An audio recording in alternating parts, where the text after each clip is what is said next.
En Mundo Agro vamos a hablar de la campaña de maíz que se viene.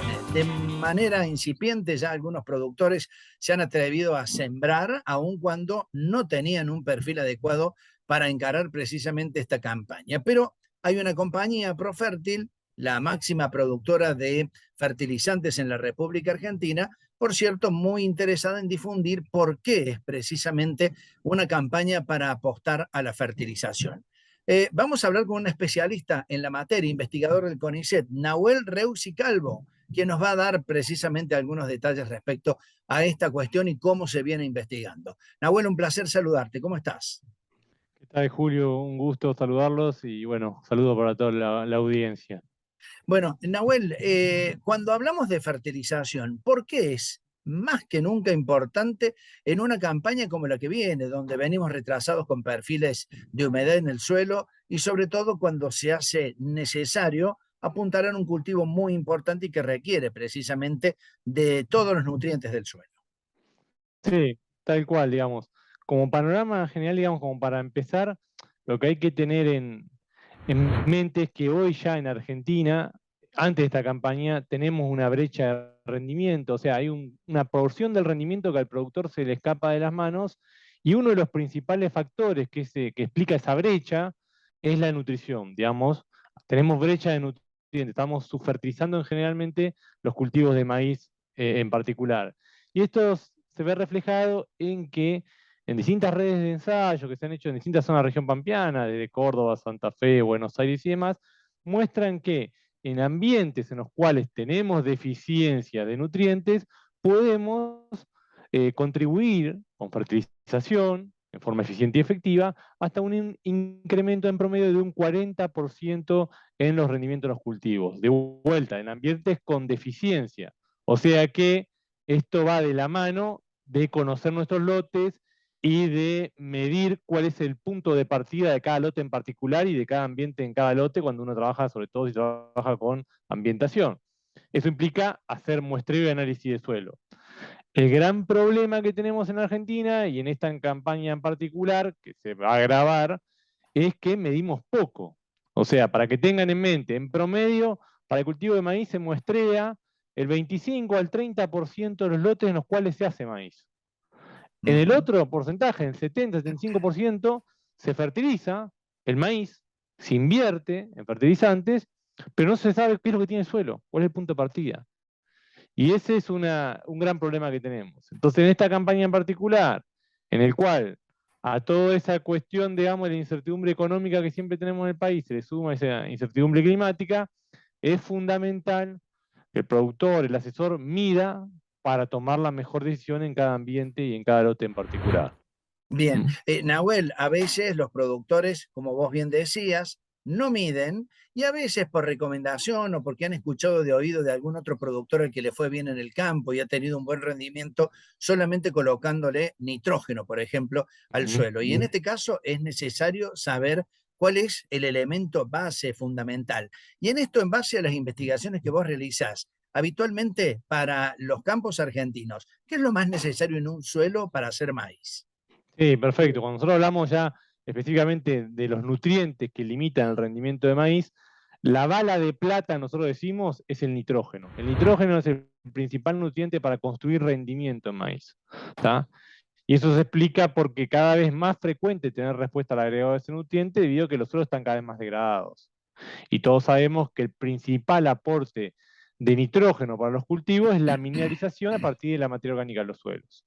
El segundo nutriente es el fósforo, que nosotros decimos que es el cimiento de ese gran cultivo.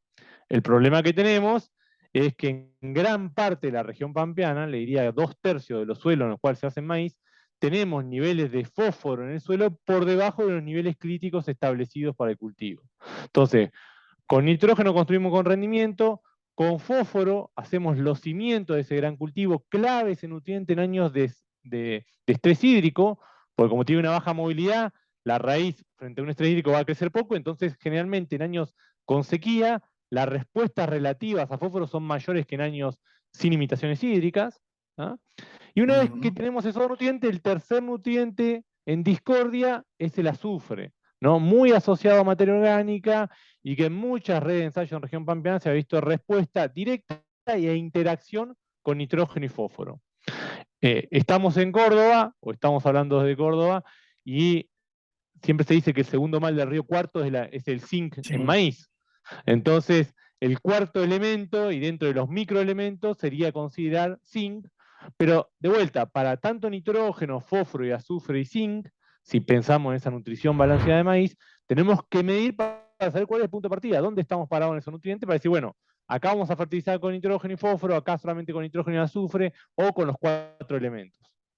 Para elaborar precisamente esas estrategias en fertilización antes de arrancar un cultivo, como vos bien decías, es necesario medir. Pero además, no solamente la proporción de lo que tiene el suelo, también debemos tener en cuenta lo que ofrece el ambiente para el crecimiento de la planta, ¿no? Sí, tal cual. Eso es clave para. Nosotros siempre cuando hablamos de estos 4 elementos, separamos nitrógeno y azufre como nutrientes móviles, porque por su dinámica en el suelo, y fósforo y zinc como de baja movilidad.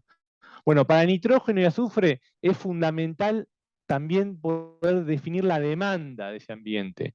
Y la demanda de esos nutrientes está muy condicionada por la expectativa de rendimiento y eso está muy condicionado por el efecto año en particular. Entonces, en definitiva, si esta campaña viene con una niña bastante acentuada, sobre todo en zonas en las cuales la niña tiene un gran impacto en los rendimientos esperados, bueno, la recomendación para el productor es que hagan planteos por ahí un poco más conservadores en cuanto al rendimiento esperado, con eso definan la dosis inicial, sobre todo de nitrógeno y azufre, y luego usar algunas herramientas para el monitoreo de cómo está esa condición de nitrógeno y azufre durante el ciclo de cultivo para poder tomar una decisión de corrección si por algún motivo o porque agarramos justo una manga de agua, tenemos un cambio de expectativa de rendimiento durante el ciclo. ¿tá? Entonces, no solo quedarnos con la decisión inicial, sino también pensar en ir monitoreando esos nutrientes durante el ciclo de cultivo.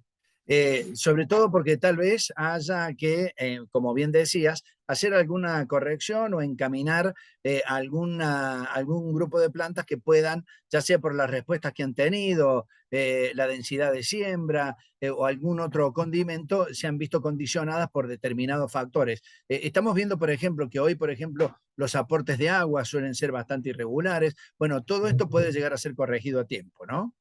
Sí, sí, tal cual. Y lo que hay que tener en cuenta también es que nosotros siempre decimos, la nutrición es uno de los principales factores que va a contribuir al productor, si maneja bien esos nutrientes, a cerrar la brecha de rendimiento, digamos, a capturar más del rendimiento de ese ambiente. Pero es una condición necesaria, pero no suficiente del sistema de producción. O sea, con nutrición no vamos a solucionar problemas de densidad, de fecha de siembra, de rotaciones de cultivos, de problemas físicos de compactación de los suelos. Es un engranaje clave, pero no es suficiente. Y todas esas prácticas de manejo, como usted decía, la densidad adecuada, la fecha de siembra, el híbrido, bueno, eso interactúa también con los nutrientes. Bien, para el final, Nahuel, por ahí esto de hablar de fertilizantes para los productores en la última campaña se ha convertido en un dolor de cabeza, porque sabemos que en un país donde no hay reservas, tampoco hay demasiada importación o no se entiende de que debe haber importación de este tipo de productos que generalmente son importados. Ahora tenemos una planta, la de Profértil, que es uno de los máximos productores de fertilizantes en la Argentina, y son nacionales, digo, ¿no? Podemos contar de primera mano con productos que no nos van a faltar y esto realmente es tal vez una respuesta muy importante para el productor. Sí, es real, digamos, Argentina tiene la planta productora de urea, obviamente la única que hay en Argentina, hay una también en Bolivia, pero el problema es que con esa planta sola no alcanza a Ujú. cubrir la demanda nacional. Más o menos en promedio se cubre el 60% de la demanda de nitrógeno que tiene el país. O sea que el resto, más o menos, tiene que importarlo. Hay todo un proyecto de probablemente una segunda planta que eso permitiría cubrir con producción nacional toda la demanda de nitrógeno, que no sería un detalle menor.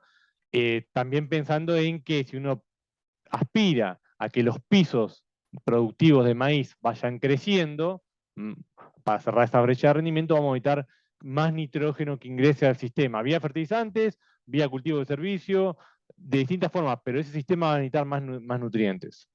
Bien, Nahuel Reusi Calvo, ha sido un placer dialogar contigo. Muchísimas gracias por estos minutos y hasta cualquier momento. Muy amable, ¿eh? Gracias, Julio. Saludos para todos.